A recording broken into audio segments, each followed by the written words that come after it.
Hey everybody, this is Jim at SP500chart.com.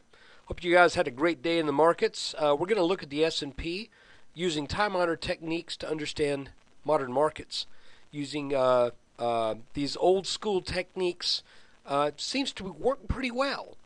And come by, visit SP500chart.com. We feature daily technical analysis videos of the S&P 500 index. This is one of those, and this is the video for October 17th.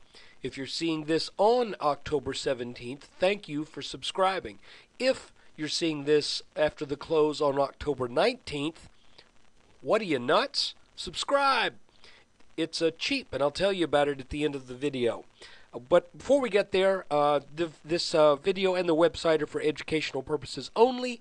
Nothing stated at the site or in this video is intended to be used as any form of investment advice. I draw lines on charts, but you have to draw your own conclusions from your own research and make investment decisions that are suitable for your personal financial situation. And I'm still not a licensed financial professional. I'm just a guy that draws lines on charts. So let's go.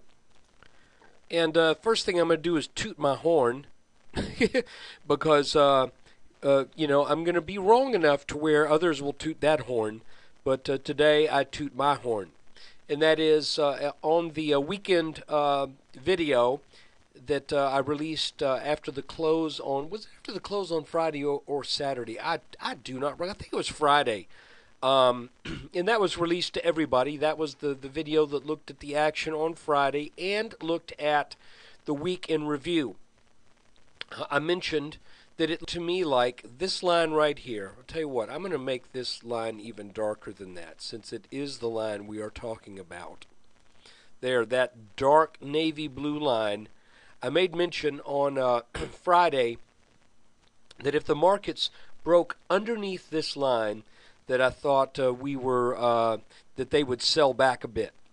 And to what level, I'm really not certain. And really, even at the end of the day today, I'm not certain to what level the markets are going to sell back, because there's a potentially little very short-term bullish thing that happened at the end of the day. But we did get the break under this line, a little pullback, and then we began to sell back down. Broke another line right here, this dark gray line that I will show you. Excuse me, I don't have to back off that far to go to a 15-minute chart. 15-minute chart. You can see that this line was drawn underneath these bottoms right here on the 5th, the 7th, and again on the 13th. That broke today, and but it really, we just got this little momentary back test of that line, which if we go back to a 3-minute chart, you can see just this little nudge up saying, okay, did that line really break? And then the market started to head back down. But at the end of the day, getting close to the end of the day, all of this started to look vaguely familiar as kind of a descending wedge. So I made the executive decision, for my account at least, to sell my SPXU for a small profit and wait for the next signal. Because I think there's a chance here, and I cannot tell you what the odds are, okay? I can tell you I think this market does eventually head back down, but it looks to me like that we may be in for a little back test of this line right here before that happens. So what does that make all of this? Well, I think we are dealing definitely with a broken rising trend, but you got to remember, when a trend breaks, it's going to break for one of two reasons. It's either going to break because the rise simply cannot be sustained and it has to reverse, or it will break because the rise cannot be sustained and it has to consolidate. So, we talk about these areas of a lot of sideways movement, and we recognize these patterns. I tend to call them just areas of congestion, but they usually either lead to either a resumption of the upward move or they serve as a reversal. So far, in the grand scheme of things, every time we've gotten up into one of these areas, it has reversed. So I'm thinking odds favor a reversal, and for a couple of reasons. For one, we've gotten over this orange line right here that I believe is significant. You might think it's a little arbitrary, and I'll grant you can make the case, why is this line drawn over this peak right here and not any of the others? Well, you can make the case that that's a little arbitrary, and I really can't argue against that. But something looks right about that line. It's just maybe it's an intuitive thing. Adding to that is the fact that we've got a line back here from last year that roughly kind of is a parallel to that, and not literally, but figuratively, where we had this big down move, and then we came up and we made a go at this line that runs roughly parallel, that was about midway down this initial plunge. Well, there we go, same thing.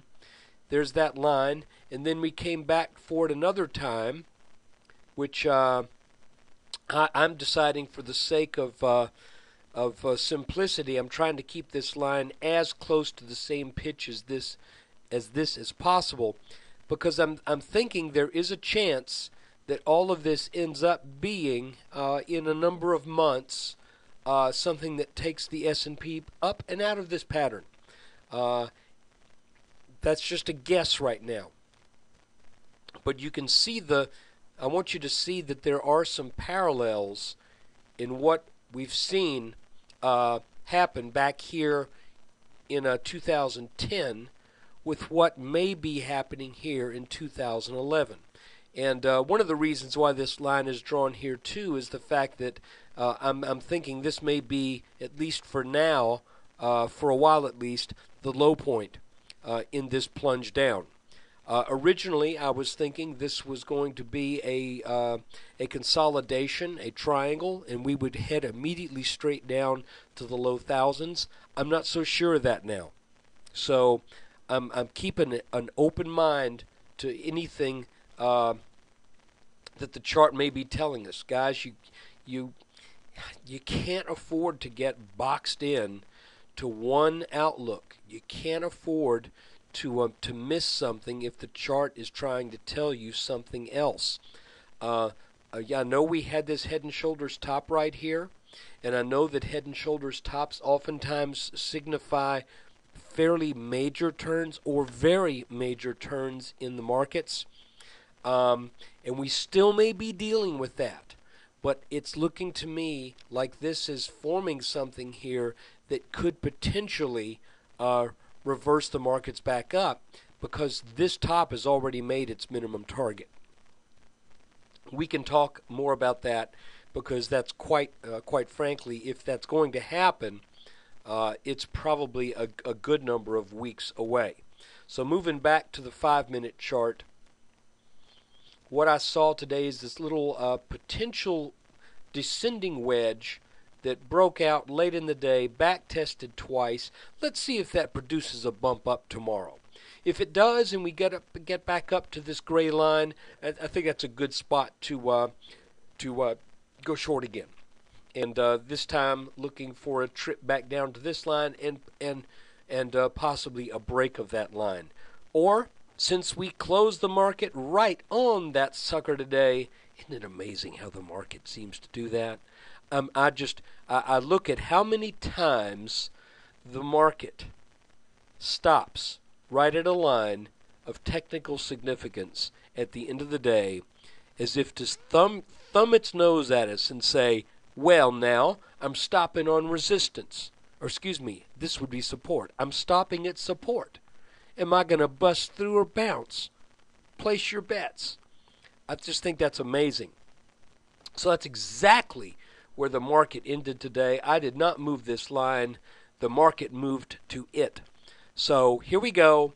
Another day of what's going to happen tomorrow. But my hunch is one of two things, and here's what I plan on doing, which I will share with you, but you do your own research. If we do get a rally back up to this area up here, at any point during the day, if we get up to this collection of lines around the 1220s, I think that's a good spot to short the market again. Again, keeping it on a tight leash, because if we get over this line, then it's going to head up to the 1260s or 1270. Or, excuse me, if we bust on through this line tomorrow, then look for a rally to back test it, and then that's a good spot to go short. So I don't necessarily. You might play, if you're adventurous, you might want to play this leg up, but I don't know that there's an. Right now, I'm predisposed to shorts. I don't think this is in the long run. This is necessarily going to go up, but who knows? If we gap up a little bit and then come back down, it looks like it's going to firm up, and we start to form what looks to be like a little. Potentially a little head and shoulders here, like we did back here on the 13th. I think that's probably worth jumping at. But if the market gaps up and heads up here, I personally would stay away from that. Wait for it to reach this area of resistance, or wait for it to reach an area of support, which it just did today. But again, we don't know if that support holds or if it gives way this time. And my guess is I think it holds, but I don't really want to get involved on a guess. So look, that is the S&P update for today. You can really see all of the interesting volatility that's been going on. This little pattern here, this little pattern here, these tops. What's going on with all of this is very interesting. It's not producing huge moves, but it's kind of telegraphing things pretty nicely. So let's see if we get a little bit more of a clue early tomorrow what's going on. Watch it here because, like I said, if it starts to head up, it likely will come up for a back test of this line. But expect resistance there. So look, take care. Appreciate you taking time out of the day and watching this video. And if you're watching it on October 17th, thank you for being a subscriber. If you're looking at it on October 19th after the close, what are you, nuts? You could have been watching this 2 days ago for less than a cheap cup of coffee per day, less than $1 per day.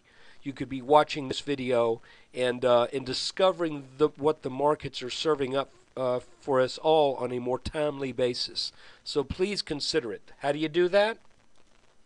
Real easy. You go to sp500chart.com and check out the website and check out the service. It's $19.95 per month. That's less than $1 per day. And I've just started a series on technical analysis basics. I'm starting real basic, real dumbed down, but take a look at it anyway. It's stuff that you might need to go back and look at. Like, I know for some of you it's going to be like swimming lessons, where the first lesson is don't breathe with your head underwater. But you'd be surprised how many things we need to remind ourselves of when we do this kind of stuff. So $19.95 a month. Those lessons are free. And all of the videos are eventually free. It's just if you want to get them right after they're produced, on Monday, Tuesday, Wednesday, and Thursday, that's what you would be subscribing for. There will be a Friday or a weekend update that's available to everybody.